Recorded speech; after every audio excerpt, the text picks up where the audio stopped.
शिव पुराण की कथा कहती है, शादी में गए, फंक्शन में गए, कहीं कार्यक्रम में गए, आप उस व्रत को मत करो, छोड़ दो, अगले व्रत को करना।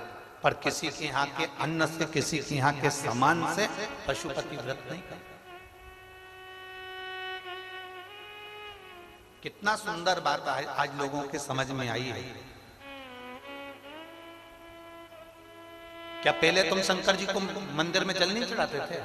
बोलो जम के बोलो जरा, चढ़ाते थे कि नहीं चढ़ाते थे? जम के बोलो जरा, चढ़ाते थे। शिवरात्रि या सोमवार को शंकर के मंदिर जाते थे कि नहीं जाते थे? जाते थे। जल चढ़ाते थे, चढ़ाते थे। अब तुम जल चढ़ाते थे, मंदिर जाते थे, पूजन करते थे, आराधना करते थे, सब कुछ करते थे, फिर भोले बाबा क्यों नहीं सुनता था? और जब से तुमने शिव महापुराण की कथा सुनना चालू करी, एक लोटा जल चढ़ाते हो और भोलेनाथ जी तुम्हारी सुन लेता है। उसका कारण क्या है? कारण क्या है?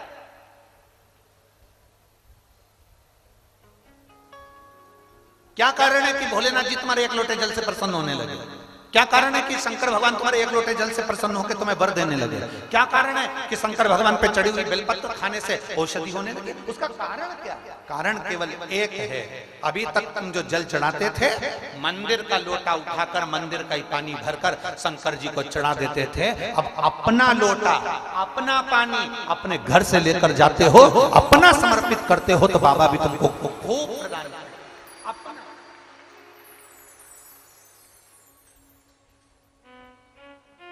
दे रहे हैं ना। अब ऐसे तो तुम मंदिर में जाओ, मंदिर का लोटा उठाओ, जिसने लोटा रखा होगा उसमें 25, 30, 50 रुपए तो खर्च हुए होंगे। बोलो तो जरा जम के। वहां का पानी भरते होगे तो वो जो खड्डा खोदा होगा, बोर लगाया होगा, कुआं खोदा होगा, बावड़ी खोदी होगी, किसी ने तो पैसा खर्च करा होगा। जरा जम के बोलो। अब पानी भी किसी दूसरे का, लोटा भी किसी दूसरे का, और तुमने उठाया और ले जाके 2-4 लोटा टंडेल दिया और सिर पे पल्लू लेके हर हर महादेव महादेव समझ गए पक्की बेवकूफ बना रही है। इससे फल नहीं है, इससे आनंद नहीं। भगवान भी सोचेगा फिर आई काय को, खा लिया, आ गई लोटा मंदिर का। बोलते जाओ जल्दी जल्दी।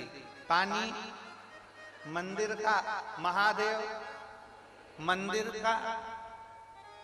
इसीलिए कभी कभी भगवान फिर तुम्हारी चप्पल चोरी करवा देता है, इसी चक्कर कि अरियो कंजूसड़ी। भगवान भी कहता है कि अब जा। और जो मंदिर के बाहर गई, उर्रा ए ताऊ, ए ताऊ। ताऊ बोले क्या? चप्पल कहां गई? तो ताऊ बोला मैं तेरा के नौकर, चप्पल देखूं तेरे, तू ढूंढ। नहीं मिली। 3 दिन तक डिप्रेशन में चली। अब नहीं जाऊंगा। सियोर वाले महाराज ने कहा था जल चढ़ाना, मुझे क्या मालूम था कोई मेरी चप्पल चुरा के ले जाएगा।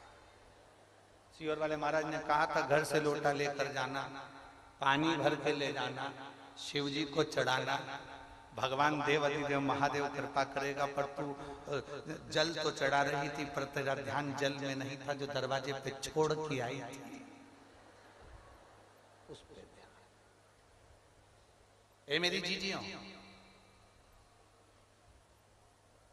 सिरसा वाली, तारा बाबा की कुटिया में बैठ के कथा सुन रही हो, आसक्ति रखकर कथा बिल्कुल मत सुनो, एकदम अड़भंग। आज हम गोविंद जी से पूछ रहे थे, गोविंद जी आप शाम के समय यहाँ इतने शिव भक्त आए हैं, रात्रि को पंडाल में रुकते हैं, सब भजन गाते हैं, खूब झूमते हैं, खूब नाचते हैं। सिरसा वालों का सौभाग्य है। तुम जितने पुरुष दुकानों पर बैठते हैं, हम उनसे निवेदन करेंगे अगर तुम दिन में कथा में नहीं आ सकते तो रात में आकर इन शिव भक्तों का दर्शन जरूर करना। रात में आओ, शंकर के इन भक्तों का दर्शन करो। और जितनी भजन मंडलियां यहाँ पर रहती हो पूरे सिरसा में, माताएं ढोलक बजा बजा के, रात को आओ, 2 घंटा ढोलक मंजीरा बजा के बाबा के इन भक्तों के साथ भजन करो। डीजे वाले डीजे, बैंड वाले बैंड बजाओ। ढोल वाले ढोल बजाओ, क्योंकि ये शिव महापुराण की कथा कोई साधारण नहीं होती। जितने दिन तक शिव पुराण जिस जगह पर होती है उतने दिन तक मेरे 12 ज्योतिर्लिंग और कैलाश पर्वत वहां विराजमान रहते, विराजमान रहता उतने दिन तक। और तुम्हें 7 दिन में से 1 या 2 दिन मेरे भोलेनाथ तुमको ऐसा महसूस कराएंगे जैसे हल्की हल्की पानी की बूंदें गिर रही है, ठंड लग रही है, ऐसा लगेगा कोहरा गिर रहा है, बादल छाए हैं, ऐसा महसूस होगा जैसे हम कैलाश पर्वत की यात्रा कर रहे हैं, केदारेश्वर और केदारनाथ, और हम अमरनाथ जा रहे हैं। 7 दिन में दर्शन करा, 7 दिन लीला का दर्शन वो कराता था।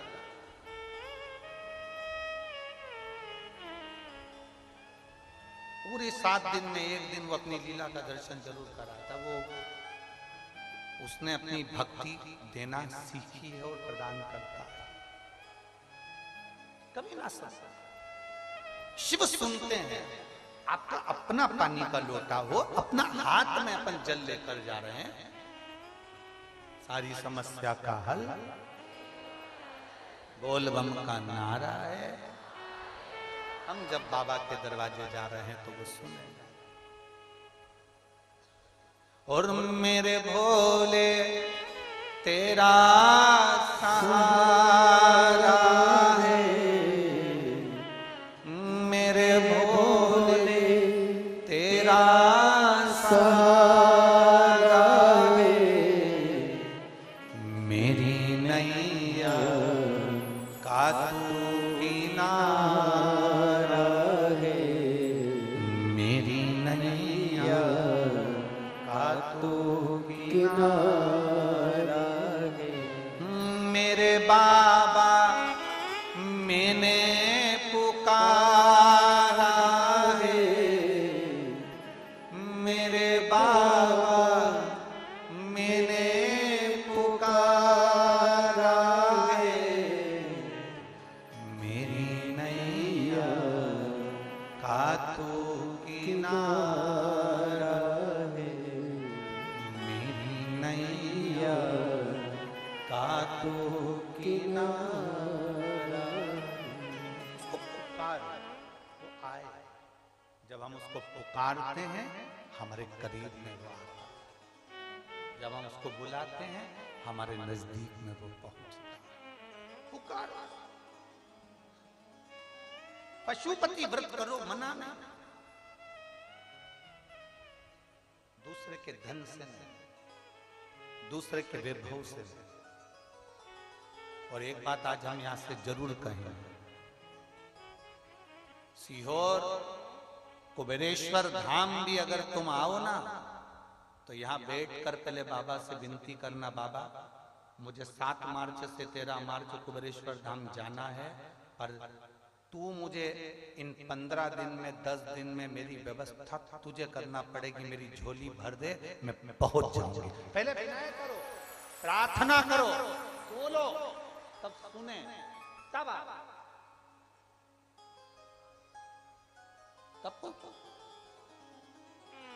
अब विनय तो करो, अब बोलो तो।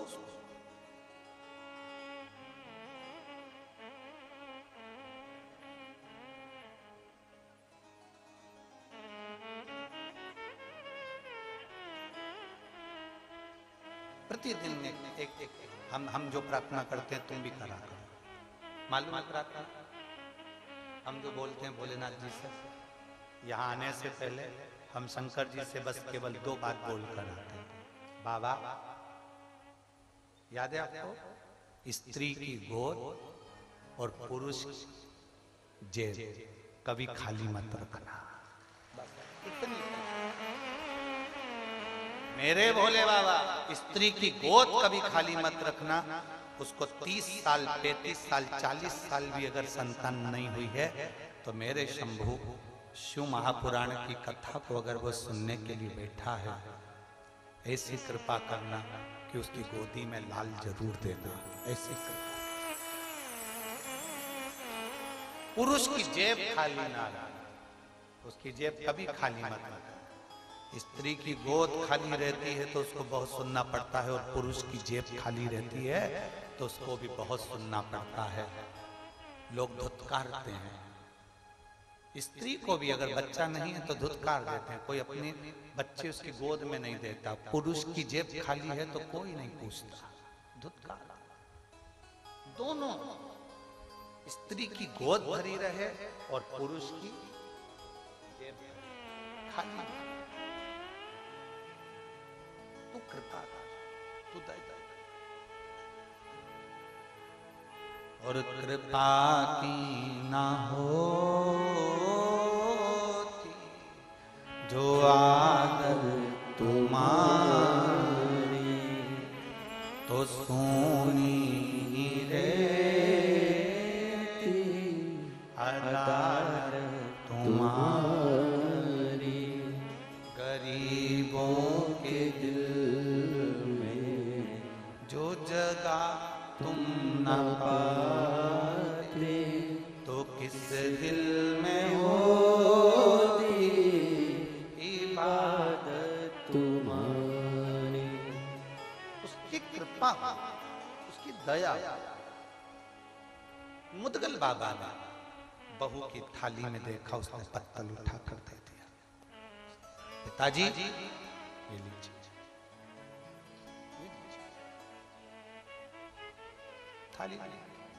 दुर्वासा बाबा को दिया। परीक्षा लेता है मेरा भोलेनाथ। पशुपति व्रत करे, 6 दियों में दिया लगा दिया। पशुपति व्रत करा, अपने साथ छोड़ कर आया। माचिस घर रह गए, पूजन का सामान रह गए। कभी कभी थाली रखी थी सुबह की पूजन की, उसको किसी ने धो दिया।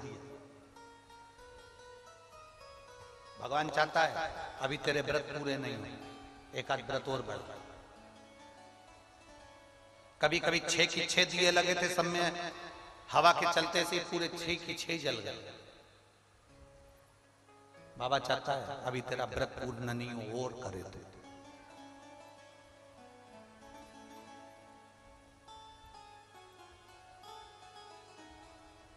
इतनी जल्दी पूर्णता नहीं। अब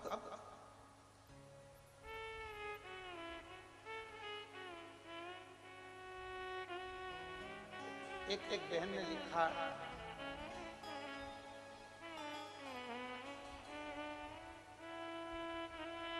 मेरा नाम मीनाक्षी सोनी है, हम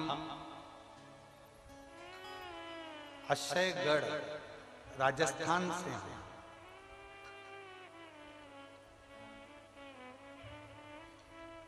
हम भटिंडा आए थे और वहां पर भी पहुंचे थे। हमने वहां भी पत्र भेजा था। कहीं बैठी हो तो हाथ हिला सकते हैं। आप ही हैं? श्री शिवाय नमस्तुभ्यं।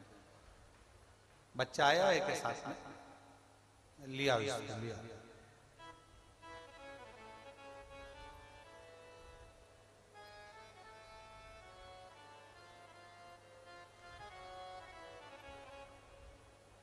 गुरुदेव, बेटी तो थी हमारी, पर हमारे घर में पुत्र की प्राप्ति नहीं थी। आए दिन लोग ताना देते थे, अपशब्द कहते थे। कथा सुनकर हमने शिव मंदिर जाना चालू करा, शंकर जी को जल चढ़ाना प्रारंभ करा, तो लोग कहते थे क्या भोलेनाथ पुत्र दे देगा क्या? तेरे भाग्य में पुत्र है ही नहीं। हमने पहला पशुपति व्रत करा, सफल नहीं हुआ। दूसरा पशुपति व्रत करा, सफल नहीं हुआ।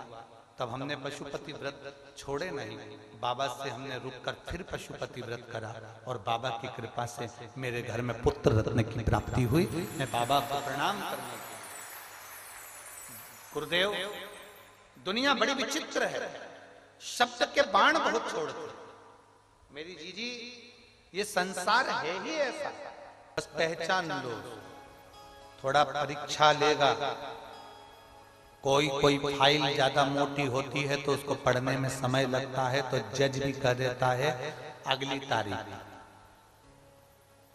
जज फाइल नहीं पढ़ पाया तो अगली तारीख पर दे देता है, फिर नहीं पढ़ पाया तो अगली तारीख दे देता है, फिर नहीं पढ़ पाया तो अगली तारीख दे देता है।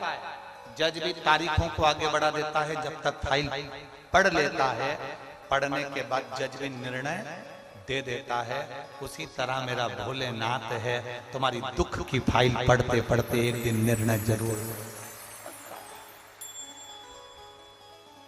देगा। जरूर विश्वास है, भरोसा।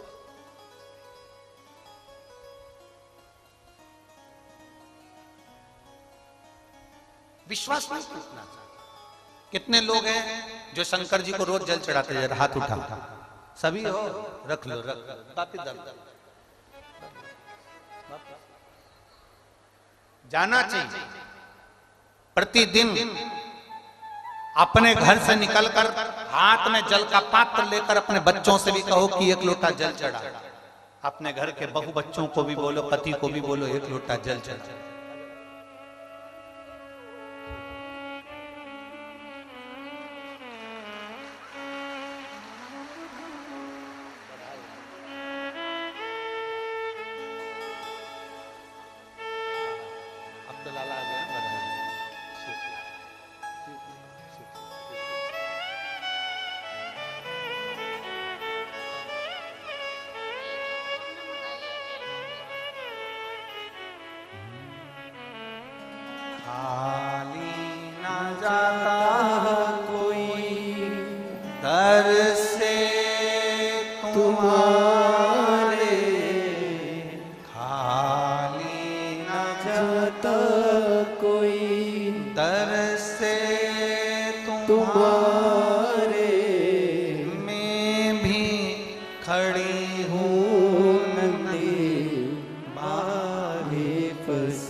अपने हृदय से लगा लो, गिरा जा रहा हूँ, उठा लो, भोले अपने दर से अब तो न टालो, गिरी जा रही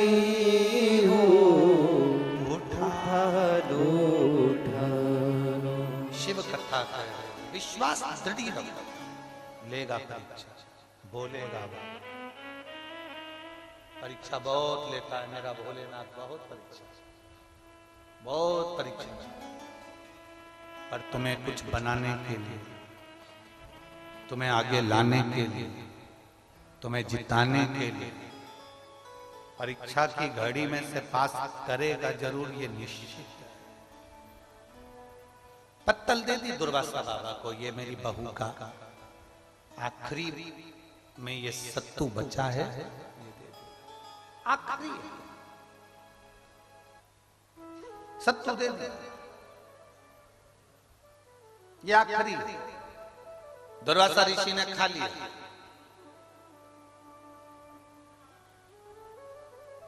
मुदगल ऋषि ने बहू का चेहरा नहीं देखा था, पर दुर्वासा जी ने बहू का चेहरा देखा। शिव पुराण कहती है, अतिथि आए ना, सबसे पहली मुस्कुराहट घर में किसी को ना हो, पर बहू के चेहरे पर होना चाहिए। और बहुत दूर की बात है सियोर वाले महाराज, बहुत दूर की बात। अतिथि आए, मेहमान आए, बहन बेटी आए, रिश्तेदार आए, संत आए, साधु आए, गुरुजन आए, घर में कोई अतिथि कोई आ गया, सबसे पहली मुस्कुराहट घर की बहुओं के चेहरे पर होना चाहिए। घर की बहुओं के चेहरे पर मुस्कुराहट होना चाहिए। चेहरा मुस्कुराना चाहिए। आज हमारे घर में अतिथि आया, आज हमारे घर में कोई आया, मुस्कुराई, प्रसन्न। पर दिक्कत है, सबके चेहरे पर मुस्कुराहट हो सकती है, नी बोलूं तो अच्छा। मेरा पाला तुमसे ही पड़ना है, बहुत कईयों को लगता है कि अब आ गए तो काम फैल गया, काम बढ़ गया, भोजन बनाना पड़ेगा, इनके बच्चों का इतना फैलारा फैलाएंगे, घर में कचरा ही कचरा कर जाएंगे, सब दूर फैलारा फैला जाएंगे, सब दूर काम ही काम दिखेगा। अब सुबह जल्दी उठना पड़ेगा, इनकी चाय बनाओ, नाश्ता बनाओ, भोजन बनाओ, ये करो वो करो। कौन आता है कौन बुलाता है महज भ्रम है, करता सब तारा बाबा है, ये हमारे महज भ्रम है। कौन कर रहा है, कौन करा रहा है? तुम कर रहे हो, तुम करा रहे हो।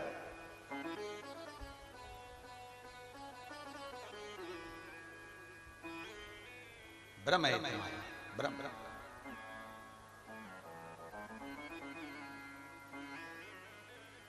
प्रसन्न होना चाहिए बहू। चेहरा मुद्गल ऋषि ने नहीं देखा, चेहरा दुर्वासा जी ने देखा। तो चेहरा देखकर दुर्वासा ऋषि ने वर दे दिया। केवल चेहरा देखा बहू पर वर दे दिया। पत्नी के चेहरा देखकर वर नहीं दिया, मुद्गल ऋषि का चेहरा देखकर दुर्वासा जी ने वर नहीं दिया, बेटे का चेहरा देखकर वर नहीं दिया, बहू का चेहरा देखकर वर दिया। और अतिथि के आने पर, मेहमान के आने पर, मौसी काका बुआ फूफा के आने पर, ननंद के आने पर, नंदोई के आने पर, रिश्तेदारों के आने पर जब बहू के चेहरे पर प्रसन्नता होती है तब देवता भी फूल बरसाकर वर देकर जाते हैं कि तूने सम्मान किया। बहू के चेहरे पर प्रसन्नता होना चाहिए। भाई तो मिलेगा ही, सास तो मिलेगी, ससुर तो मिलेगा ही, पर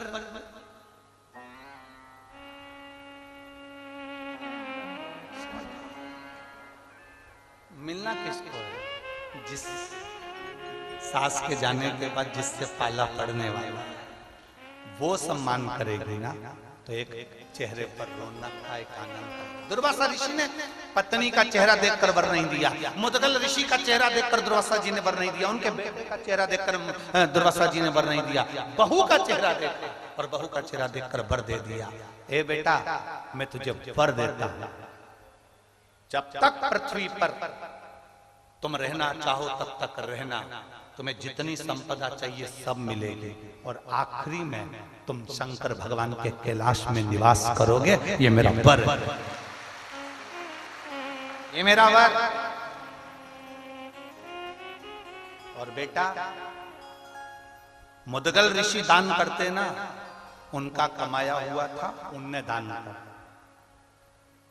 बेटा दान करता था तो ये बाप का दिया हुआ बेटे को मिलता, तो बेटे ने दान किया।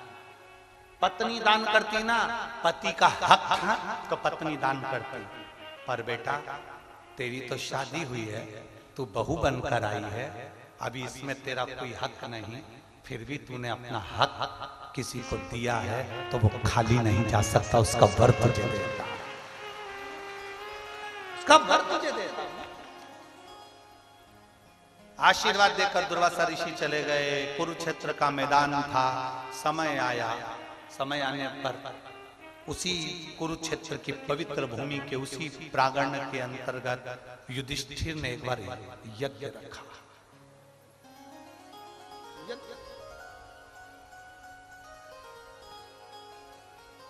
एक नेवला, एक नेवला अपने जंगल में से निकल कर आया, दुर्वासा ऋषि की कुटिया में चले गया।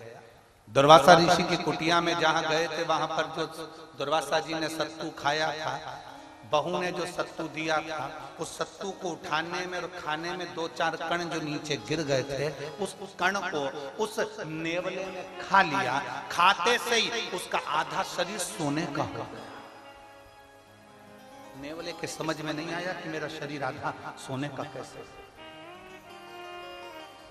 किसी ऋषि के पास में नेवला पहुंच गया और ऋषिवर के पास में जाकर नेवले ने प्रार्थना करी, मेरा आधा शरीर मुद्गल ऋषि के घर में पड़े हुए सत्तू के 2 कण खाए थे और मेरा शरीर आधा सोने का हो गया। समझ में नहीं आ रहा, मेरा पूरा शरीर सोने का होना था, ये शरीर क्यों रह गया? तो ऋषि ने कहा, तुमने मुद्गल ऋषि के यहां से जो दान किया गया था, वो दान इतना पवित्र था, उस पवित्र दान का अन्न तुमने पाया था, इसलिए तुम्हारा शरीर सोने का हो गया। अगर 2-4 कण और खाते तो तुम्हें उस पुण्य के कारण तुम्हारा पूरा शरीर सोने का हो जाता। अब मेरा आधा शरीर सोने का कब बनेगा? तो कोई पुण्यवान व्यक्ति अपने पुण्य दे रहा होगा तो सोने का हो जाएगा। युधिष्ठिर के यहाँ यज्ञ चल रहा था, नेवला वहां पहुंच गया। नेवले ने सोचा यहाँ यज्ञ हो रहा है, मैं लोट लगा लेता हूँ। लोट लगाया पर सोने का नहीं हुआ। युधिष्ठिर के यहाँ गया, उसने जो भोजन बनाया था उसको नेवले ने खाया पर सोने का नहीं हुआ। आखिरी में नेवला बहुत ठाके लगाकर हंस दिया मनुष्य की भाषा में। युधिष्ठिर को बुरा लग गया। युधिष्ठिर ने कहा, नेवले हमारे घर में आकर यज्ञ में लोट लगाकर हमारा खाकर तू हमारे ऊपर हंस रहा है, कारण क्या? नेवले ने कहा, तुम इतनी डोंडी पीट पीट कर कह रहे हो मैंने यज्ञ कराया, मैंने यज्ञ कराया, मैंने यज्ञ कराया, मैंने भंडारा कराया। अरे युधिष्ठिर, ऐसा यज्ञ कभी सफल नहीं हो सकता जिसमें तुमने जोड़ दिया कि मैंने कराया। अगर तुम बोलते कि कृष्ण ने कराया है, भगवान ने कराया है, तो सफलता मिलती, तो सफलता मिलती। गोपाल जी हमको बहुत अच्छा लगा यहाँ। एक चीज अच्छी लगी है गोपाल जी, आप विधायक हो इसलिए हम आपके मुंह पर हम ये बात नहीं कर रहे हैं, इसको सहजता में ना लीजिएगा। हम वैसे भी बोलते ही हम किसी का वर्णन नहीं करते, शिव का वर्णन इतना। पर एक बात अच्छी लगी वो हम कहना चाहेंगे। गोपाल जी, आपके मुख से, गोविंद जी के मुख से, चाहे आपके बच्चों के मुख से, हमें शाम को वो बेटा आपका दर्शन करा रहा था तारा बाबा की कुटिया का, सब दर्शन आपके बच्चों के मुख से और आपके मुख से इस कथा के लिए एक बार भी ये नहीं निकला, भंडारे के लिए कभी ये नहीं निकला कि हम करा रहे हैं या मैं करा रहा हूं। जब भी हमने पूछा तो आपने एक ही शब्द कहा, तारा बाबा करा रहे हैं। ये शब्द बड़ा सुंदर।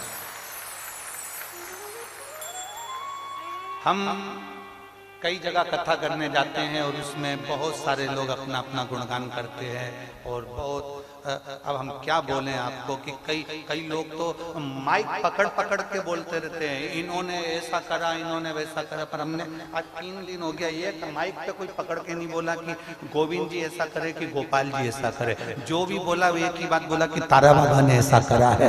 ये अच्छा है।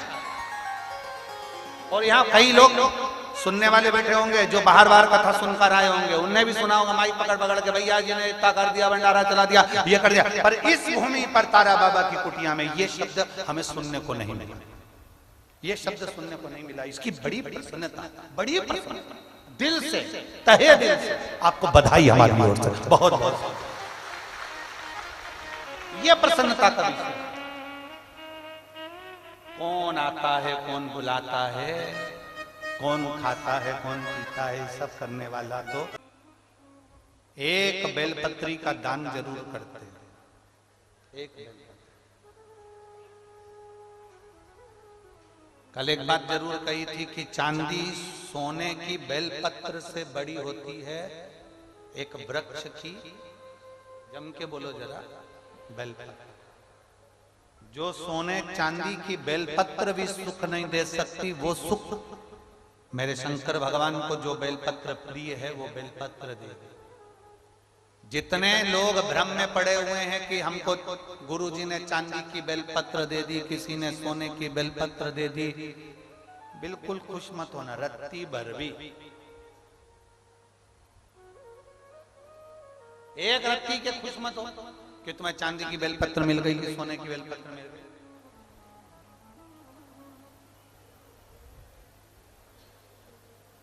भगवान से प्रार्थना करना, जब जब मैं शिवालय जाऊं, कुबेरेश्वर धाम जाऊं, तारा बाबा की कुटिया में जाऊं, तो इतना जरूर हो कि मुझे एक बेलपत्र भगवान शिव की कृपा से जरूर मिले, प्राप्त। क्योंकि वो चांदी और सोने की वो कीमत का, भले वो चांदी की 500 रुपए की होगी, 1000 रुपए की होगी, सोने की 25-50 हजार रुपए की होगी। पर चांदी की बेलपत्र खा सकते हो क्या? नहीं खा जा। सोने की बेलपत्र खा सकते हो? नहीं। केवल एक बेलपत्र जो भगवान शंकर पर चढ़ी, औषधि का कार्य करी और हमारे शरीर से हमारे रोगों को, हमारी तकलीफों को, हमारे दुख को दूर करे, वो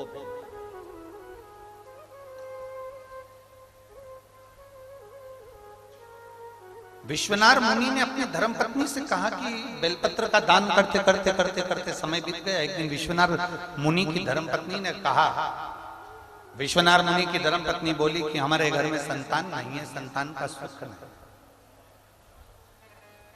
हमारे घर में औलाद नहीं है, संतान नहीं है। शास्त्र कहता है विश्वनाथ मुनि के यहां शादी के कई वर्ष निकल चुके थे, कई वर्ष, पर औलाद का सुख नहीं।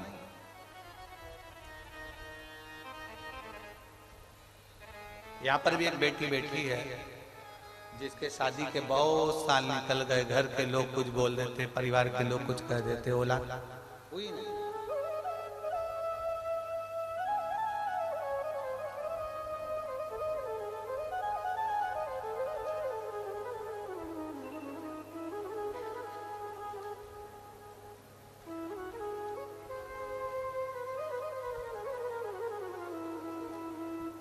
आपको इतना इतना लिखा है, हम पत्र पढ़ेंगे ना तो आपको हम ना आ जाए इसलिए हम पढ़ते ही नहीं।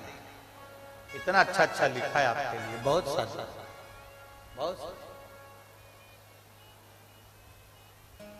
शिव कथा बाबा का दिल से क्या ना।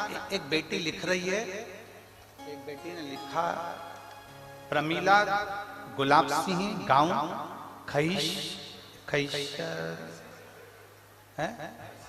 खैसरगढ़, ठीक है, तुम लोग समझ गए ना, बस बाकी का जान। खैसरगढ़ सिरसा की निवासी, कहीं बैठी है, कहीं बैठी हो तो हाथ हिला सकती है। प्रमीला गुलाब सिंह 10 साल से सरकारी नौकरी की तैयारी कर रही थी गुरुदेव, पर लगी नहीं, हार गई। मेरी बेटी है 13 साल की, वो कहती है मम्मी, वो सियोर वाला महाराज चिल्ला चिल्ला कर कहता है शंकर जी को 1 लोटा जल चढ़ा, तुम क्यों नहीं जाती हो? तो मैं कहती हूं 10 साल नहीं हुआ तो सियोर वाला क्या करेगा। मेरी बेटी कहती है मम्मी एक बार उन पे भरोसा तो करो, चल मैं भी तुम्हारे साथ चलूंगा, हम 1 लोटा जल चढ़ाना प्रारंभ करें। पशुपतिनाथ का व्रत किया और बाबा का मैं क्या गुणगान करूं गुरुदेव। 19 दिसंबर को जब मेरा एक एग्जाम था, मैंने वो एग्जाम दिया, बेलपत्री पर शहद लगाकर शिव को समर्पित करा। उम्मीद तो नहीं थी, पर मेरे बाबा ने मुझे गवर्नमेंट जॉब में लगा दिया। मैं बाबा को धन्यवाद। शिव तत्व है, वो घड़ी है, प्रकाश है शिव, उसकी भक्ति, उसका विश्वास। तुम्हें लगता होगा अभी तक जो कथाएं तुम श्रवण कर रहे हो, तुम्हें लगता होगा कि हमें कथा में जाना है, हमें कथा में बैठना है, हमें कथा सुनना है ना।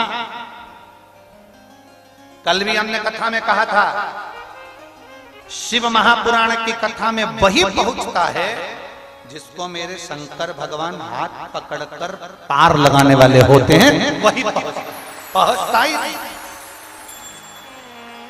पहुंच ही नहीं सकता। बहुत प्रयास कर लो, नहीं पहुंच सकता। हम पहले भी कहे सीहोर कुबरेश्वर धाम पर वही पहुंचता है जिसको बाबा बुला ले, और शिव पुराण में वही पहुंचता है जिसको शंकर को पार लगाना बहुत मुश्किल, बहुत मुश्किल। विश्वनाथ मुनि की धर्मपत्नी ने कहा कई साल हो गए संतान का सुख नहीं है, औलाद नहीं है। विश्वनाथ मुनि ने कहा शिव जी पे भरोसा नहीं है क्या? भरोसा टूटता है तब लोग दूसरे का दरवाजा ढूंढते, भरोसा नहीं टूटेगा ना तो फिर दूसरे का द्वार भी नहीं पकड़ाएगा। भरोसा टूट गया क्या तुम्हारा? विश्वास टूटा है क्या तुम्हारा? बहुत सारे यहाँ पर कैंसर के भी मरीज आए हुए हैं, कैंसर के पेशेंट भी आए, बहुत सारे यहाँ लीवर और किडनी वाले भी आए, बहुत सारे यहाँ थायराइड और बीपी वाले भी आए, बहुत। ये प्रसंग आप लोगों के लिए, जिसके घर में औलाद नहीं हुई 30, 35, 40 साल तक, ये कथा उसके लिए भी।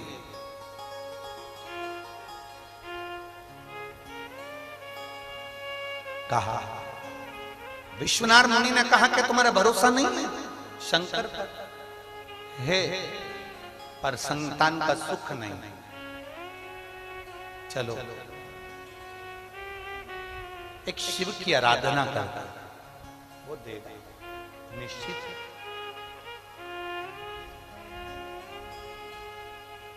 सप्त नदियों का पवित्र जल। मेरी जीजियों 35 साल भी हो गए ना औलाद को, नहीं है ना घबरा। 40 साल भी हो गए ना औलाद को, ना घबराइए। अब जब तुम्हारे यहाँ संतान नहीं है ना, तो एक नियम बनाना कि मुझे 5 पंडाल में पहुंचना है, और 5 पंडाल में पहुंचकर वहां पर से मुझे 5 जगह की 5 कथा के पंडाल की मुझे बेलपत्र चाहिए। आप नियम बना, उसके दरवाजे पर जाने का नियम बना। अब जब औलाद नहीं है तो एक प्रयास तुम भी करो, अपने पति से कहकर मुझे कथा में जाना है, 5 पंडाल में बैठकर कथा सुनूंगी।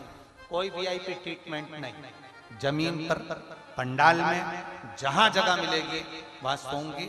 जो भिक्षा देकर चले गया वो पालूंगी, और जैसी व्यवस्था होगी उसमें रहकर मुझे 7 दिन 5 दिन की कथा सुनना। 5 पंडाल।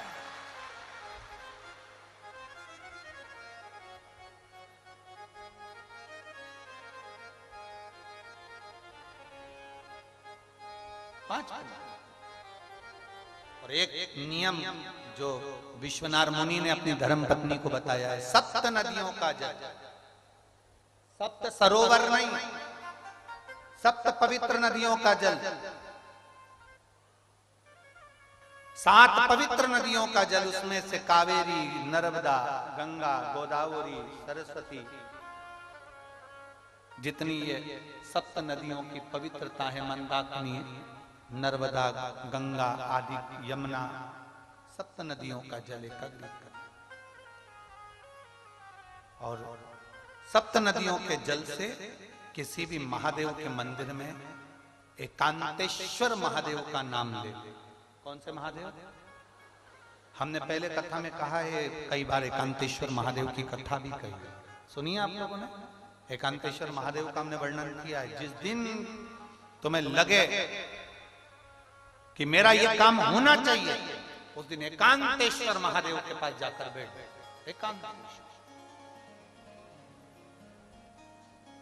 एकांतेश्वर महादेव मतलब बाहर मिलेंगे। ये लोग कहते हैं कि यहाँ नर्मदेश्वर महादेव है। कल हम गए थे दर्शन करने के लिए।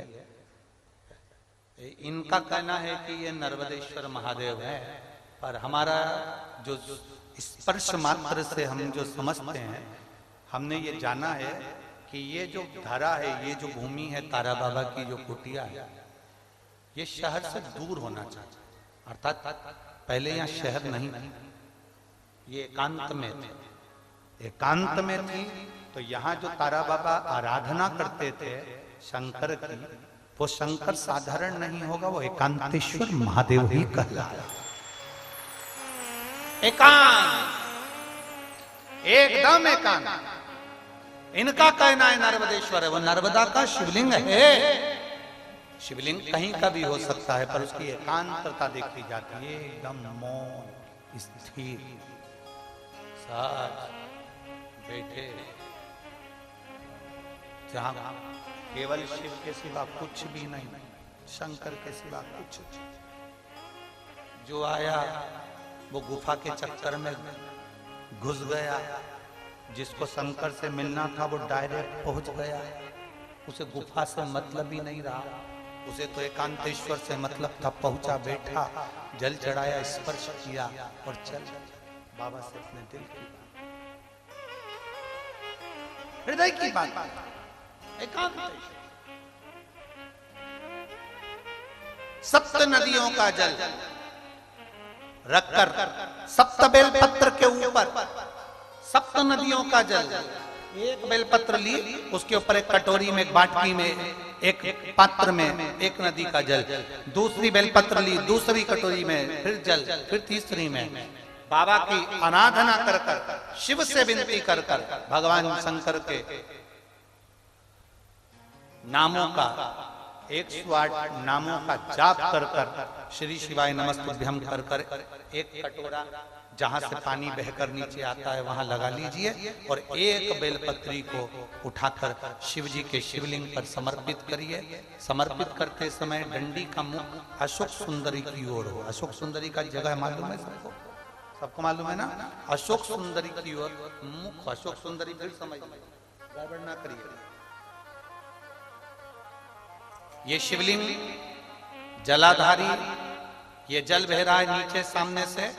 स्थान गणेश जी का, कार्तिकेय जी का, बीच में एक मोटी सी लाइन होती है, वो अशोक सुंदरी का स्थान है। शिवलिंग ये जलाधारी माता पार्वती जी का हस्त कमल। शंकर जी के ऊपर जो जलधारी रखी रहती है, ऊपर जिसमें से एक एक बूंद नीचे गिरती है, वो शंकर भगवान की 5 लड़कियां हैं। जया, विषहरा, शामली वारी, दौतली, देव। शंकर जी की 5 लड़कियां शिव जी के ऊपर एक एक बूंद पानी गिराती रहती हैं। शंकर भगवान की कुल कितनी लड़कियां हैं? 6। कितनी लड़कियां हैं? 6। 5 जया, विषहरा, शामली वाली, दौतली, देव। शंकर जी की 6 नंबर की लड़की अशोक सुंदरी। जब हम प्रयोग करेंगे एकांतेश्वर महादेव का, ये बेलपत्र जो हमने समर्पित करी उस डंडी का मुख अशोक सुंदरी की ओर होगा। डंडी का आप बैठे कहां पर हो? जल चढ़ाते समय शिव जी को जल कहां बैठकर चढ़ाया जाता है? जम के बोलो जरा। जहां से जल बहकर जा रहा है इसके ठीक विपरीत की ओर। ठीक विपरीत की ओर जल बहकर जा रहा है इधर, तो तुम बैठोगे इधर। इधर नहीं बैठोगे, इधर नहीं बैठोगे। जल इधर बह रहा है तो तुम इस साइड बैठोगे। यहाँ बैठकर फिर बेलपत्र को आप समर्पित करोगे। डंडी का मुख उधर होगा, पत्ती का मुख आपकी ओर होगा, और जो एक नदी का जल है वो समर्पित कर कर जो पात्र लगा है उसमें वो जल इकट्ठा होते चले जाएंगे। दूसरी बेलपत्र उठाना है, 108 बार शिव का नाम लेना है, फिर वापिस बेलपत्र श्री शिवाय नमस्तुभ्यम कर कर समर्पित करना है। डंडी का मुख अशोक सुंदरी की ओर होना। जब 6 बेलपत्र अशोक सुंदरी की ओर जाएगी, 7वें नंबर की जो बेलपत्र है उसका डंडी का मुख आपकी ओर होगा, और डंडी का मुख आपकी ओर होकर जल चढ़ाकर आप उस जल को झेल लेंगे। जहां नंदी बैठे हैं, नंदी का जो पांव जिस जगह पर उठाओ, अगर इस पांव उठाओ तो इस ओर, ये पांव उठाओ तो इस ओर, नंदी का पांव जहां उठा रहता है वहीं पर बैठकर पति पत्नी दोनों उस जल को आचमन कर लेंगे। दोनों उस जल को पूरा पी जाएंगे और बाबा से झोली पसार कर प्रार्थना करेंगे कि हमें संतान का सुख देना, मेरा देव अधिदेव महादेव प्रदान कर। एकांतेश्वर महादेव का ये स्मरण करिए। एकांतेश्वर पहुंच गए विश्वनाथ मुनि अपनी धर्म पत्नी को लेकर एकांत में, जहां भगवान शंकर विराजमान थे उस एकांतेश्वर महादेव के पास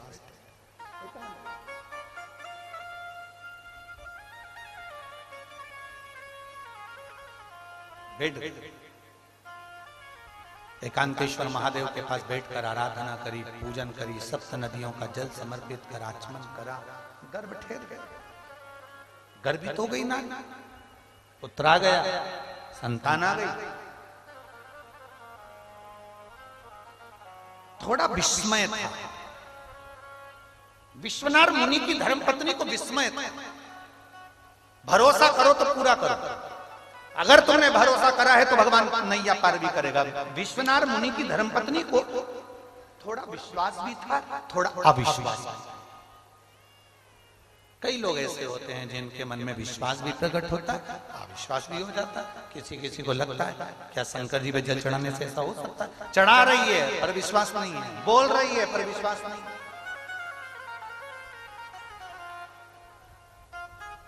कई बार कथा में हम कोई आपको उपाय बता भी देते हैं तो लोग सोचते हैं ऐसा कैसे पुराण में लिखा है? विश्वास हो तो करो, मानो तो मैं गंगा मां हूं, ना मानो तो बहता, मानो तो मेरा भोलेनाथ तुम्हारे कल्याण के लिए इस सिरसा हरियाणा में आया है, ना मानो तो तुम अपना समय बर्बाद कर रहे हो फिर अपने घर पर। ना मानो, क्यों व्यर्थ समय?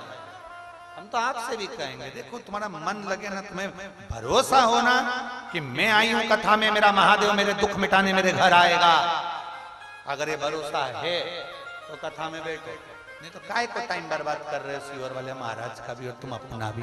अपने घर जाओ, रोटी मोटी खाओ, टीवी देखो बढ़िया, मोबाइल चलाओ, व्हाट्सएप, मतलब फालतू समय बर्बाद करने से कौन सा काय को समय बर्बाद करना। सुनो, कई लोग कहते गुरुजी हम कथा सुनने आए हो तो जब तक आरती ना हो जाए कर्पूर गौरम करुणावतारम, जब तक तुम्हारे कानों में ना पड़ जाए, उठो भूमि की रज को लो, शरीर में लगाओ, विनती कर कर अपने कपड़े में लगाकर उस रज को जाओ और अपने घर में प्रवेश करो तो उसको झड़ाओ, जिससे हमारा तो कल्याण हो, हमारे घर में अगर कोई दोष हो तो वो भी मिट जाए। शिव पुराण का तत्व पहचानना है, उसको जानना। कई लोगों को लगता है थोड़ा जल्दी निकल जाएंगे तो अपनी गाड़ी निकल जाएगी, जल्दी निकल जाएंगे तो अपनी गाड़ी निकल जाएगी, और ऐसा ही भगवान सोच ले जल्दी निकल गए तो क्या मतलब। थोड़ा सा भरोसा, विश्वास, दृढ़ता अपने भीतर दृढ़ भरोसा। कहा विश्वनाथ मुनि की धर्मपत्नी का विश्वास थोड़ा सा डोल गया। भरोसा मत डोलने देना, विश्वास मत डोलने देना, आएगा मेरा शंकर आएगा। विश्वास है मुझे मेरा महादेव आएगा, विश्वास है मुझे मेरा महाकाल आएगा, विश्वास है मुझे मेरा तारकेश्वर आएगा और मुझे तार कर जाएगा। ये विश्वास है, भरोसा हो तो शिव है, भरोसा नहीं तो शिव। अविश्वास और विश्वास दोनों का मेल हो गया, विश्वास अविश्वास का। तो बच्चा ने जन्म तो लिया, बच्चे ने जन्म तो लिया, पुत्र पैदा भी हुआ, पर जन्म लेने के बाद आकाशवाणी हो गई, ये बच्चा जो है एक बिजली पानी से इस बच्चे की मृत्यु 12 वर्ष में हो जाएगा, क्योंकि विश्वास को अविश्वास कर 12 वर्ष में चला जाए। करें क्या? एक ऋषिवर से पूछा, भोलेनाथ जी ने संतान दी है तो भोलेनाथ कभी भी कुछ भी देते हैं तो वो साधारण नहीं देते। शंकर भगवान के पास में जो चीज है वो शंकर भगवान वही देते हैं। शंकर जी के पास डमरू है तो डमरू दिया, सर्प है तो सर्प दिया, मृगशाला है तो मृगशाला दी, बेलपत्र है तो बेलपत्र दिया। शंकर जी के मंदिर में अगर तुम्हें कोई लड्डू बांट रहा है, शंकर जी के मंदिर में अगर पेड़ा बांट रहा है, समझ लेना ये शंकर जी का नहीं है। शंकर के मंदिर में तो केवल बेलपत्र रहती है तो बेलपत्र मिलती है, शंकर के पास रुद्राक्ष रहता है तो रुद्राक्ष मिलता है, शंकर के पास गंगा जल रहता है तो गंगा जल मिलता है, शंकर के पास में जो है वो मिल रहा है। शिव जी के पास में ना लड्डू है, ना पेड़ा है, ना गुलाब जामुन है, ना इमरती है, ना भजिया है, ना पकोड़ा है। शंकर भगवान को 56 भोग लगता भी नहीं है और वो खाते भी नहीं है। शंकर भगवान 56 भोग खुद नहीं खाते पर दुनिया को खिला देते हैं, इसलिए शिव शिव है। हमें परमात्मा के चरणारविंद तक लेकर चलिए।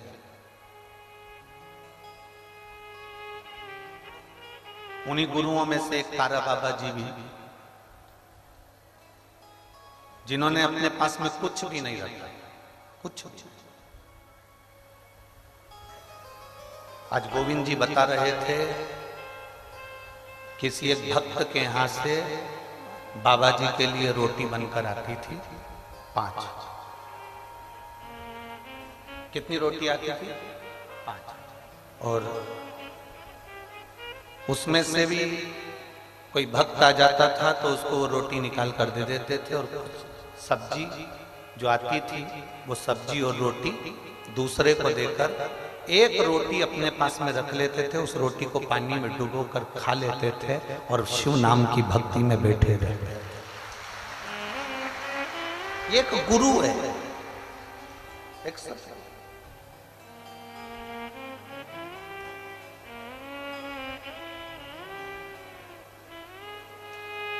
और आप लोगों को तो प्रसन्न होना चाहिए।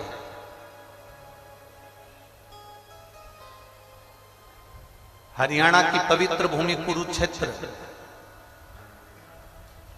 और कुरुक्षेत्र की पवित्र भूमि पर निवास करते थे मुदगल ऋषि।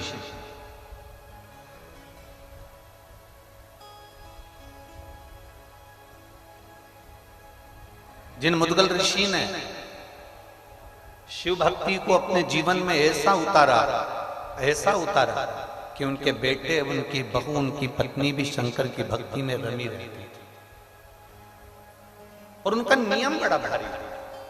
जैसे तारा बाबा जी का नियम था कि जो मिल गया उसके हिस्से कर कर एक अंश, एक रोटी खा ले।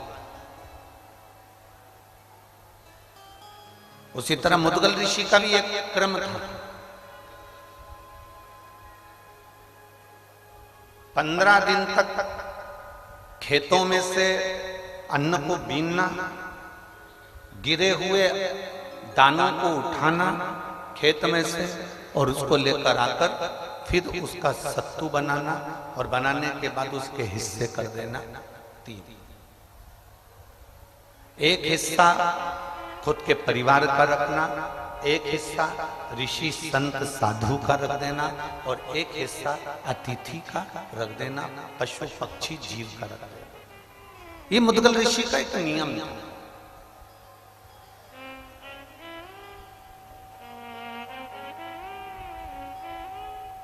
ये मुदगल ऋषि का एक नियम बना हुआ। अब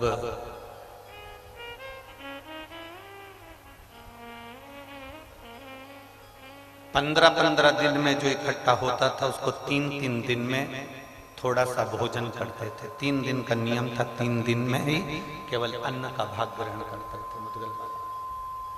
3 दिन। एक बार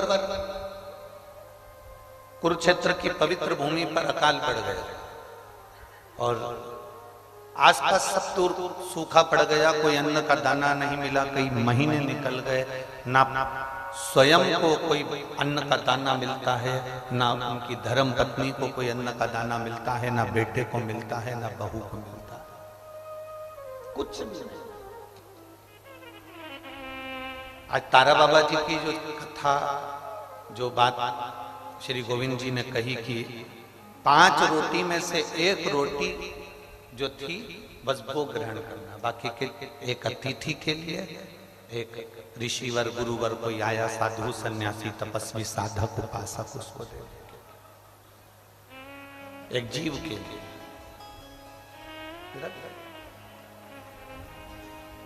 मुदगल ऋषि कई महीने निकल गए पर अन्न का कोई दाना नहीं मिला। अपनी भक्ति में रमे हुए हैं, भगवान का गुणगान कर रहे हैं, शिव नाम का जाप कर रहे हैं, भगवान की भक्ति में डूबे हुए हैं, भगवत नाम का स्मरण कर रहे हैं, दिन भर बैठकर भगवत चर्चा कर रहे हैं, उसके सिवाय कुछ नहीं।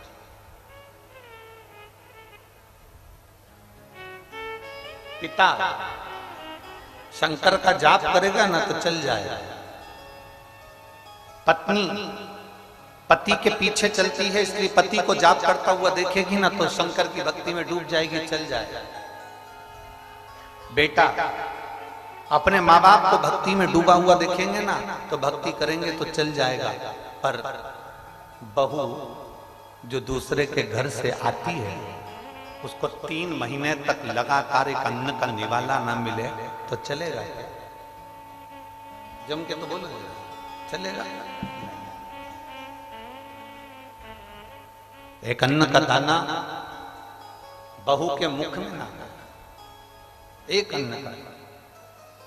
और 3 महीने जब निकल गए, 3 महीने के बाद फिर सोचा कि अब जाता हूं, किसी खेत में से कोई बीजे मिल जाएंगे, किसी खेत में से कोई अन्न का दाना मिल जाएगा तो उसको लेकर आता हूं। और खेत में गए, अन्न का दाना थोड़ा सा मिल गया, मिलने के बाद थोड़ा सा सत्तू तैयार भी हो गया। सत्तू तैयार भी हो गया तो सत्तू के फिर 3 हिस्से कर दिए और 3 हिस्से करके उसमें से थोड़ा सा, एक भाग जरा सा मिला था, उस भाग में से भी एक भाग पत्नी को दे दिया, एक भाग बेटे को दे दिया, एक भाग बहू को दे दिया और एक भाग खुद लेकर गए।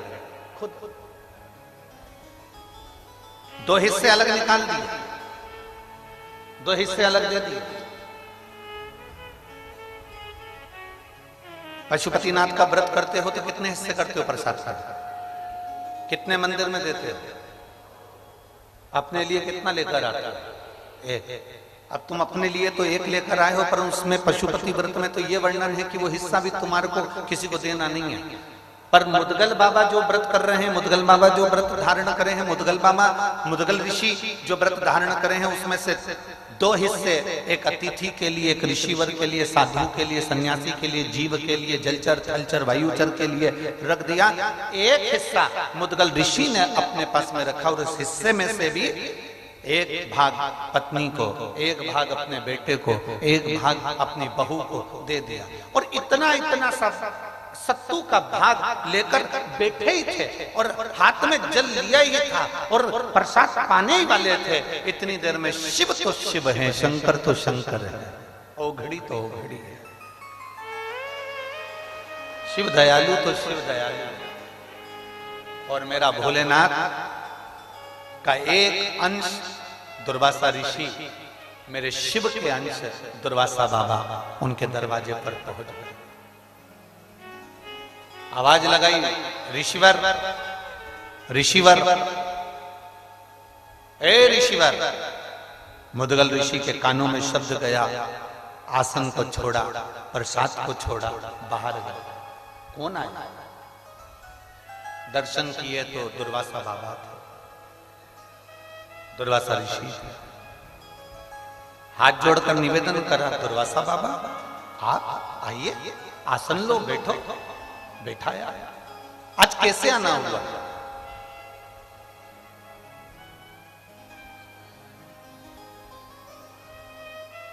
बहुत तेज भूख लग रही है, दुर्वासा ऋषि ने कहा, और पेट भरा नहीं है, भूख लग रही है, जल्दी से मुझे भोजन दे दो। मुदगल ऋषि ने कहा, बाबा जी आप भी कहां भोजन करने आए हो, हमारे पास में पेट भर कर भोजन तो शायद ही मिलेगा।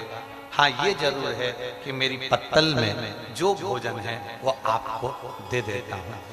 3 महीने के बाद में जो भोजन मिला था वो उठाकर मुदगल ऋषि ने दुर्वासा बाबा को, जो शंकर के, भगवान शंकर के जो अंश उतारे हैं, ऐसे दुर्वासा ऋषि को दे दिया। अब दुर्वासा ऋषि ने वो सत्तू खा लिया। खाने के बाद बोले भूख बहुत लग रही है, बहुत। अब मुदगल ऋषि किसको कहे? पत्नी ने सुन लिया, और धर्म पत्नी तो धर्म पत्नी होती है। आज के जमाने की होती तो इतनी देर में निपटा जाए। अगर मान लो आज के समय की होती ना, तो उसको मालूम है कि दुर्वासा ऋषि आए और इन्होंने अपना दे दिया, अपने को भी अपना देना पड़ेगा, तो उससे पहले खा जाए।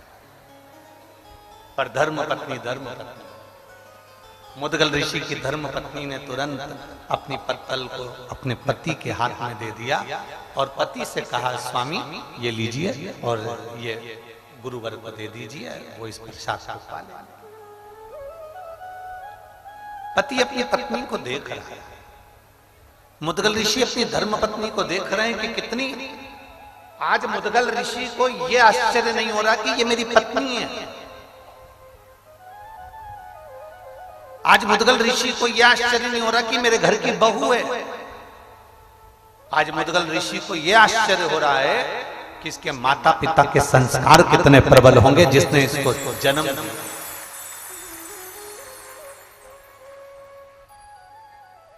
ये माता पिता के संस्कार कितने प्रबल होंगे जिसने इसको जन्म दिया और जिसने इसको ज्ञान दिया, इतना प्रबल ज्ञान जो देकर भेजे हैं। और पत्नी ने तुरंत पत्तल को दिया।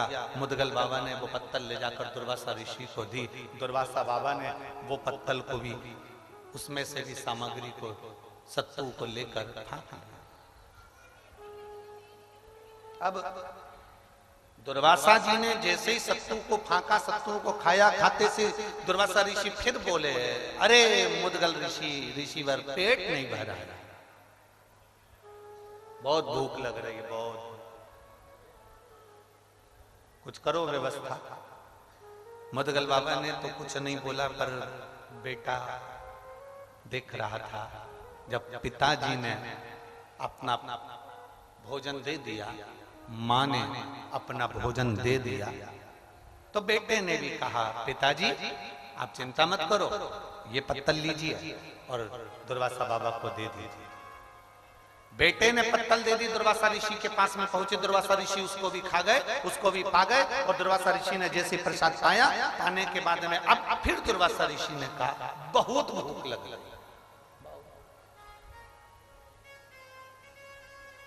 बहुत भूख लग गई। अब मुदगल ऋषि ने हाथ जोड़कर कहा, गुरुवर, जो हमारे पास में था वो हमने आपको दे दिया। मेरी पत्नी के पास में जो था उसने भी आपको प्रसाद में दे दिया। मेरे बेटे के पास में जो था वो बेटे ने आपको दे दिया। पर मुदगल ऋषि तो कह रहे थे, और दुर्वासा जी नैनों से इशारा कर रहे थे कि बहू के पास है, अभी प्रसाद रखा। परीक्षा कैसी लेता है भोलेनाथ। हमने पहले भी कथा में कहा, दुख जब भी आता है ना, तुमको निखारने के लिए आता है। तकलीफ जब भी मिलती है ना, तुमको अच्छा बनाने के लिए मिलती है। हमने पहले कथा में कहा, एक रेस का घोड़ा रेस में खड़ा होता है, उसका मालिक उस पर बैठ जाता है। घोड़े को नहीं मालूम कि मुझे रेस में खड़ा करा है, घोड़े को नहीं मालूम कि मुझे दौड़ना है, घोड़े को नहीं मालूम कि मुझे रेस में जीतना है। बस घोड़ा खड़ा है और मालिक उस पर बैठकर कोड़े से कोड़ा मारते जाता है, पिन चुभाते जाता है, मारता है, पिन चुभाता है, मारता है, पिन चुभाता है। घोड़े को बहुत तकलीफ होती है, और इतनी तकलीफ घोड़े को होती है कि घोड़ा भागता है, इतना भागता है, दुनिया ताली बजाती है इसलिए कि घोड़ा आगे निकल रहा है। पर घोड़े से पूछा जाए कि तू भाग क्यों रहा है, तो घोड़े को समझ में आता है कि मुझे कष्ट इतना मिल रहा है कि मुझे दौड़ना पड़ रहा है। वो कष्ट के कारण वो दौड़, वो कष्ट इतना दौड़ा, इतना दौड़ा, इतना दौड़ा कि आखिरी में वो घोड़ा पहले नंबर पर आ गया, रेस में जीत गया।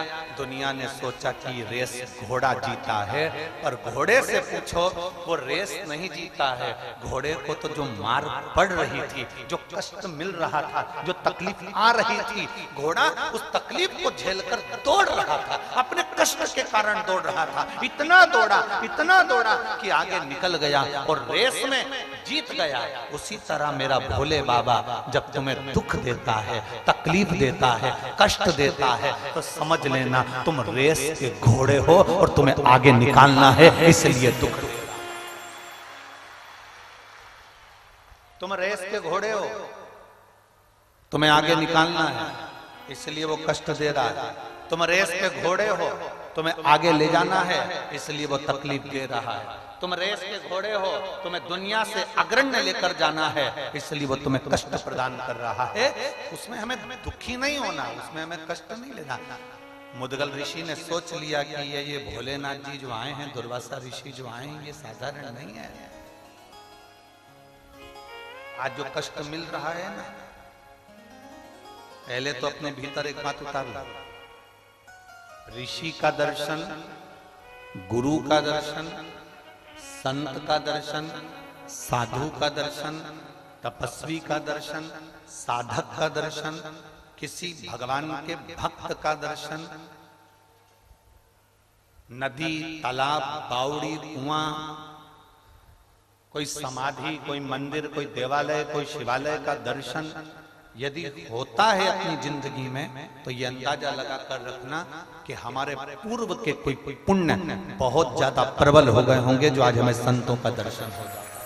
साधु जन, गुरुजन, तपस्वी जन, साधक जन जो हमको मिल रहे हैं, जो उनका दर्शन हम कर रहे हैं, कोई हमारे पूर्व का पुण्य बहुत प्रबल हुआ होगा, हमारे पुण्य का प्रबलता बनी होगी, तो हमको दर्शन का फल मिला।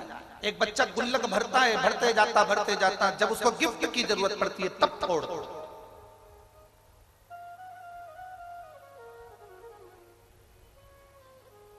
मुदगल ऋषि देख रहे, दुर्वासा जी ने देखा, भूख लगी है ऋषिवर, भूख लगी है। अब मुदगल ऋषि बोले कि प्रभु जो हमारे पास में था दे दिया, अब हम क्या, भूख लगी। मुदगल ऋषि ने अपनी बहू की पत्तल पर देखा, बहू का मुख नहीं, बहू की पत्तल पर देखा। क्या देखा बहू की पत्तल पर? कि बहू की आंख से अश्रु उस पत्तल पर टपक रहा था। बहू की आंख से सत्तू की जो पत्तल थी उस पर अश्रु टपक रहा।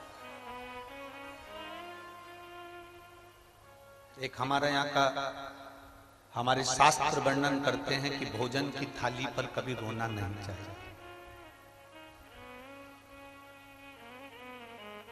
भोजन की थाली के सामने कभी मत रो। शिव महापुराण की कथा कहती है, जो तुम्हारे सामने भोजन आया है उसको इतने प्रेम से पाना, इतने प्रेम से पाना कि तुम्हारे चेहरे पर चमक आ जाए। भले तुमको वो भोजन पसंद नहीं आया, भले वो भोजन में स्वाद नहीं है, पर तुम्हारे प्रसन्नता के साथ खाना।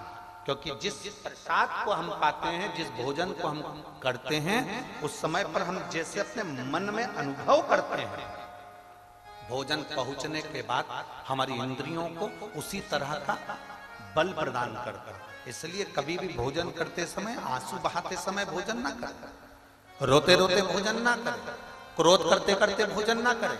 शिव महापुराण की कथा तो यहां तक कहती है कि तुम्हारे सामने टीवी चल रही है तो टीवी को बंद करो फिर भोजन करो।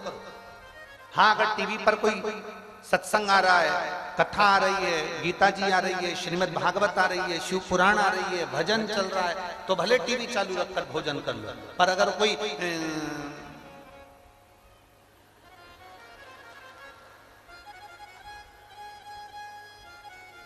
भाभी जी घर पर है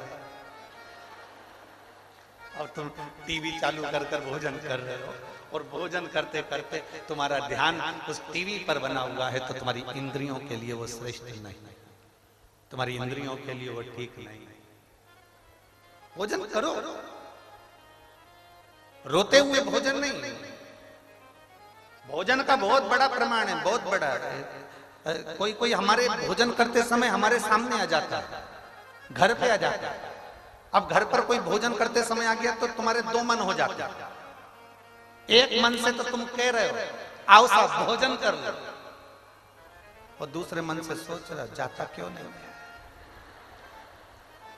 दो मन, एक मन से तो कह रहे हो कि भोजन कर लो, दूसरे मन से कह रहे हो कि जाता क्यों नहीं है। तो जो सामने बैठा है ना, सोफे पर, पलंग पर, कुर्सी पर, जमीन पर, उसके मन में ये प्रश्न खड़ा हो जाता है कि मैं रुकूं कि जाऊं। अब एक मन से तो तुम कह रहे हो भोजन कर लो, दूसरे मन से कह रहे हो कि जाता क्यों नहीं है, तो दो मन हो गए। वो दो मन में तुम खुद उलझ गए। अब उलझे यूं हो कि मैंने भोजन का बोल दिया और अंदर जाके देखा भी नहीं, और इतनी देर में वो उसने कह दिया हाँ साहब मैं तो भोजन करूंगा, और वो बैठ भी गया। अब तुम अंदर जाओ, फिर जो जगदम्बा है, चंद्रघंटा है, कुष्मांडा है, फिर उसका जरा मुंह देखना। पहले नहीं बोलते बना, मैं ज्यादा लोगों का भोजन बना लेती, इतना सारा बना लेती, चार चार लोग सामने आकर बैठ गए, इनको कहां से कराऊं, रोटी बनाना पड़ेगी, सब्जी बनाना पड़ेगी, ये बनाना पड़ेगा। इतने में पति बोला एक काम कर, मैं अपनी थाली उठा कर लाता हूं, उसमें जो जो रखा है तो वो दे दे। ए देवी थोड़ी देर चुप हो, तेरे हाथ जोड़।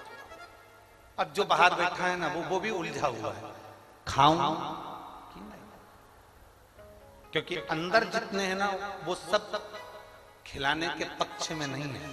और जो खा रहा था तो वो तो झूठे मुंह तो बोलना ही पड़ेगा ना कि लो साहब भोजन करो साहब, तो मन इसका भी नहीं था, पर बोला है खाओ, और उसका मन था कि मैं खाऊं, अब वो भी उलझा था। वो इंद्रियों के लिए श्रेष्ठ नहीं, वो इंद्रियों के लिए ठीक नहीं। शिव कथा कहती है, मेरे भोले बाबा जब प्रसाद ग्रहण करने बैठते थे, आकड़िया की रोटी बनाई, काकड़िया की साग, और परसे माता पार्वती जी मावे ढोलाना, मन शिव रटोरे, छोड़ दो कपट मन शिव रटोरे। आकड़िया की रोटी बनाई काकड़िया की साग, आकड़िया की रोटी बनाई काकड़िया की साग। परसे माता पार्वती जी, परसे माता पार्वती जी, पावे भोलानाथ मन शिव रटोरे। छोड़ दो कपट मन शिव मन शिव रटोरे, छोड़ दो कपट मन शिव। भगवान शिव की कथा कर रही है। पार्वती जी जो बनाती मेरे भोले बाबा उसको प्रेम से पा, मेरे शंकर भगवान उसको प्रेम से ग्रहण कर। और महाराज लगन तुमसे लगा बैठे, जो होगा देखा जाएगा। एक बार जोरदार ताली बजाकर पूज्य गुरुदेव।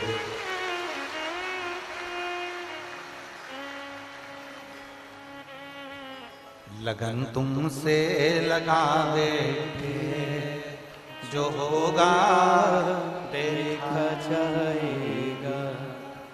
तुम्हें अपना बना बैठे, जो होगा देखा जाएगा।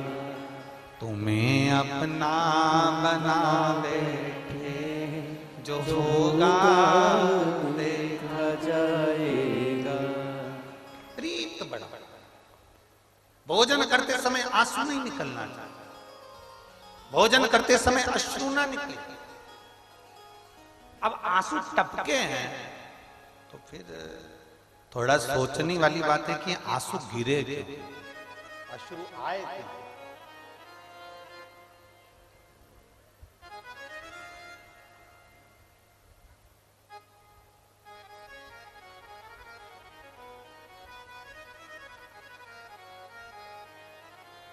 नारी स्त्री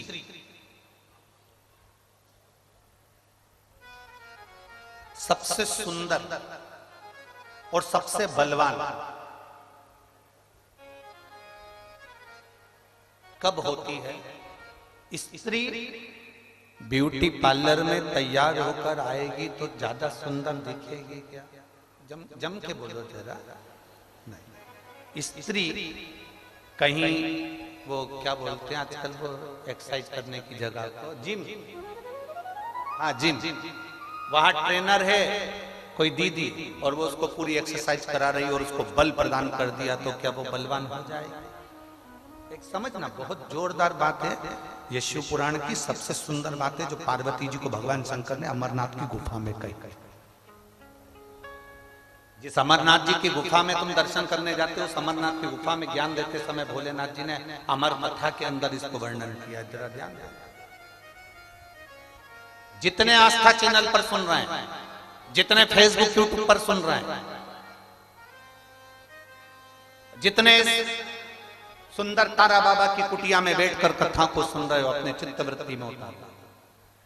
ब्यूटी पार्लर जाने पर इतनी सुंदरता स्त्री को नहीं मिलती, जिम में एक्सरसाइज करने पर इतनी बलता स्त्री को नहीं मिलती। जितनी सुंदरता और बलता, जितनी सुंदरता और बल केवल पति अपनी पत्नी को अगर इज्जत से बात कर ले तो उसके चेहरे पर सुंदरता आ जाती है। पति अपनी पत्नी से केवल इज्जत से बात कर ले, तरीके से बात कर ले, सम्मान से बात कर ले और उससे कह दे तुझे चिंता करने की जरूरत नहीं, मैं बैठा हूं, तो स्त्री में बल भी आ जाता है और उसकी सुंदरता भी बढ़ जाती है। उसको पार्लर से सुंदर हो जाता है। जितनी पार्लर में सुंदर नहीं हो सकती उतना बस पति इज्जत से बात करे, पति सम्मान से बात करे, पति सत्कार से बात करे, एक बार प्रेम से उससे बोल ले, स्त्री वैसी सुंदर दिखने लगती है। पर जब भी बोलता है ऐसा बोलता है जैसे कुएं में मेंढक ढर ढर कर।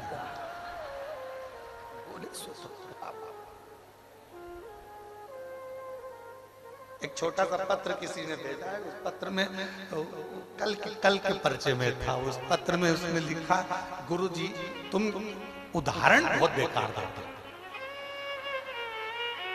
कभी तुम मेंढक बोल देते हो, कभी तुम मछली बोल देते हो, कभी छुपकली बोल देते हो। उदाहरण तो अच्छे थे। अब हम उसको क्या बोले कि इतने उदाहरण देने के बाद भी तो तुम सुधरते नहीं। अब इतने उदाहरण दिए से तो सुधरो थोड़ा। अच्छा तुम खुद बोल दो, तुम्हारी सुंदरता पार्लर में जाकर हो सकती है क्या? जम के बोलना, हो सकती है? तुम्हारी सुंदरता कब बढ़ेगी? जब तुम्हारा पति तुम्हें इज्जत से बात करे, चार लोगों में सम्मानजनक बात करे, तो तुम्हारे चेहरे की चमक बढ़ जाएगी। चेहरे की चमक।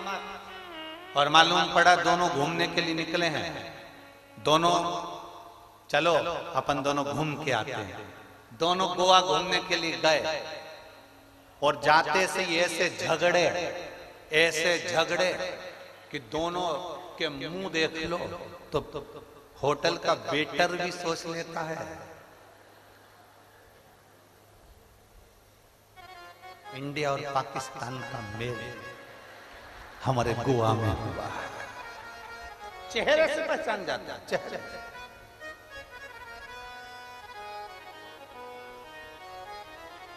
चेहरे से पहचान जाता है कि ये साधारणता नहीं। अब मुदगल ऋषि ने देखा कि जो अश्रु गिरे हैं, मुदगल ऋषि देख रहे हैं जो आंसू गिरे हैं, उन्होंने चेहरा नहीं देखा, उन्होंने आंसू देखा। और भोजन की थाली पर अगर कोई रो रहा है, भोजन की थाली पर अश्रु गिर रहा है, बड़ी सोचनीय बात है। बहुत सोचना पड़ेगा कि आखिर भोजन की थाली पर कोई रो रहा है तो क्यों,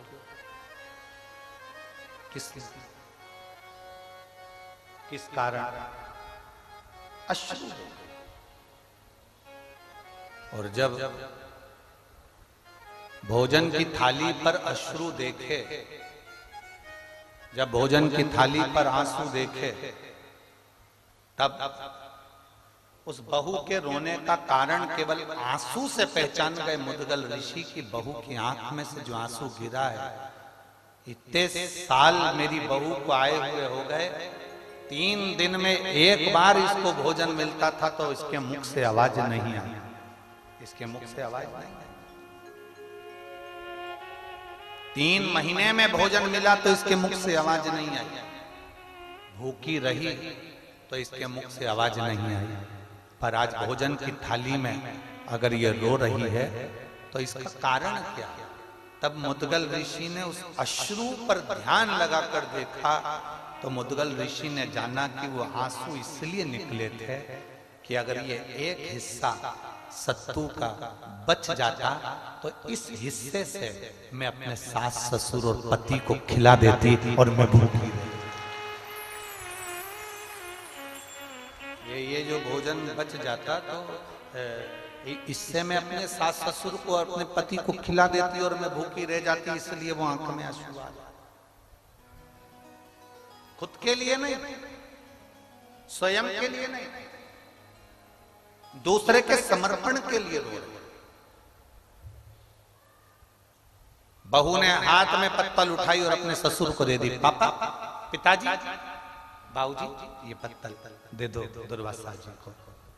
शंकर भगवान जब जब परीक्षा लेते हैं बड़ी विचित्र लेते हैं। पशुपतिनाथ का व्रत करने गए, 6 दिए नीचे रखे, भूल से 6 ही जला दिए। पशुपतिनाथ का व्रत करने गए, मालूम पड़ा घर में माचिस छूट गई और मंदिर में माचिस मांग कर अपने दिए को जला रहे हो, व्रत नहीं लग सकता, व्रत नहीं लग सकता।